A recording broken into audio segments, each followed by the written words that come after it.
Let's say that hypothetically you're a screenwriter, and Charlie Brooker, the executive producer of Black Mirror, comes to your door and says that they want you to write an episode of Black Mirror. How do you do this? What's the title? What's the plot? Who are your characters? Go. My name is DJ Howard and I'm an aspiring screenwriter. This is a series where I take the idea for a movie or TV episode, write it, screenplay in the description, and explain my process. This time I threw in a little storyboarding, but I'm not an artist, so please don't judge me. For the 5 people living under a rock and don't know, the series deals with futuristic technology and how it can backfire in our society. Black Mirror interested me, not only because the new season came out on Netflix, but because of recent events and revelations that revealed insane obsession we have with technology.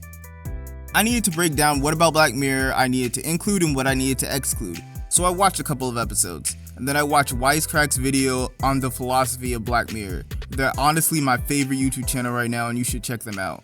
In their video, they talk about the screen as a spectacle. In every episode of Black Mirror, there's a screen, and in every episode, there is some crazy stuff happening on that screen that people are obsessed with, i.e. a spectacle. There are 2 main things I think about when I hear spectacle in film. There's the ridiculous CGI extravaganza of huge blockbuster movies, and then there's body horror.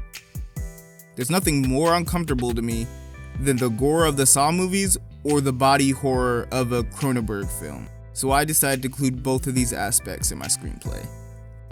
Speaking of Cronenberg, this combination of body horror and technology has been done in his 1983 film Videodrome.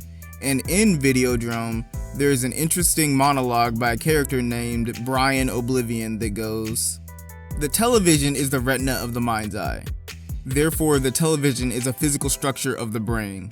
He continues to say that television is reality, and reality is less than television. This quote really stuck with me because of how easily you could replace the word television for screen, and it would hold the same meaning and be even more relevant to us today. This idea of the screen being reality and reality being less than the screen reminds me of our real-life issues with internet and hyperreality, or our inability to distinguish the characters people are pretending to be on the internet, especially Instagram, and the people who they really are in real life. So putting this all together, I came up with the idea of a world where tech implants are commonplace. Not the useful ones that do things like Neil Harbison's that allows people to hear color, but more like useless ones that put a phone in your arm. Let's be honest, you don't need that, you just think it looks cool. In this world, these implants are a means of flexing wealth and style. People love them, and no one loves them more than Instagram influencers and their followers. This has people willingly giving up their real bodies and has people embracing their fake mechanical ones. The towing of the line of spectacle and reality I've illustrated here lines up with the design philosophy of both Videodrome and Black Mirror.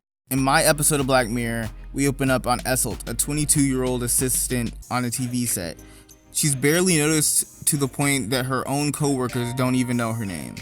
She meets an old high school friend, Lucy, that tells her the way to get people to notice her is through a company called YourTech that implants machines into you. She's hesitant at first, but after an awkward date interaction, she decides that she wants to try YourTech. However, after the surgery, she still goes unnoticed and her coworkers treat her debatably worse. She also goes on a date that bombs even worse than the last one. Lucy convinces her that she needs to double down and get even more implants. Esselt takes this advice and gets several implants throughout her body. This finally gives her the change she wants, but she's not done yet. After an altercation at YourTech over their refusal to give Esselt any more implants, she decides to do it herself, turning herself into a mechanical mess of a corpse, to be found by Lucy the next day. End of movie. Tell me what you think. Is it garbage? Are you interested in more? The rest of the screenplay is in the description. Until next time, bye.